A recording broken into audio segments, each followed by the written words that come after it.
C'était un reportage signé Sandrine Kwame et commenté par Anja Semian dans le cadre du projet FAIR, programme intégré pour le recrutement équitable qui vise à promouvoir le processus de recrutement des travailleurs migrants. L'Organisation internationale du travail OIT a organisé un atelier de réflexion le jeudi 21 mars 2024. L'objectif de cet atelier est de parvenir à la validation de l'étude sur le cadre légal et réglementaire régissant le recrutement et le placement des candidats à la migration du travail en Côte d'Ivoire. Cette étude qui a été sujet de discussion permettra aux organisations du travail et aux travailleurs de connaître les pratiques de recrutement équitable et cerner l'environnement juridique autour.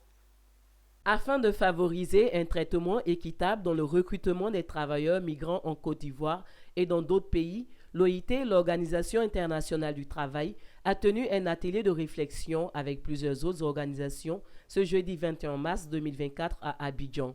L'objectif de cet atelier est de parvenir à la validation de l'étude sur le cadre légal et réglementaire régissant le recrutement et le placement des candidats à la migration du travail en Côte d'Ivoire. Il s'inscrit dans le cadre du projet FAIR, le programme intégré pour le recrutement équitable. Et le recrutement équitable permet aux travailleurs de bénéficier de conditions adéquates de travail, d'un salaire adéquat, d'un contrat qui spécifie clairement ses droits et obligations. Les pratiques de recrutement équitable permettent en elles-mêmes de protéger tout travailleur. Au cours de cet atelier, Dr Fabrice Apata, consultant juridique OIT chargé de mener l'étude sur le cadre juridique et réglementaire des travailleurs, a expliqué le contour des textes en vigueur aux participants. C'est une étude importante en ce sens qu'elle permet d'avoir une idée de la législation en vigueur.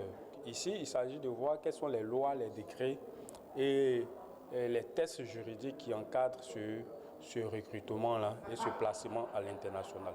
Pour mieux cerner cette étude et jouer leur partition, les représentants d'organisations de travailleurs ont été invités à prendre part à cet atelier. Nos attentes, c'est que le cadre normatif nous montre un peu les leviers pour nous, en tant qu'organisation de travailleurs, de pouvoir véritablement aider ce que nous appelons travailleurs migrants. Au sortir de cette rencontre, les résultats de l'étude qui a été sujet de discussion aideront au développement de la politique nationale sur la migration de la main-d'œuvre dont le processus d'élaboration est facilité par l'Organisation internationale du travail.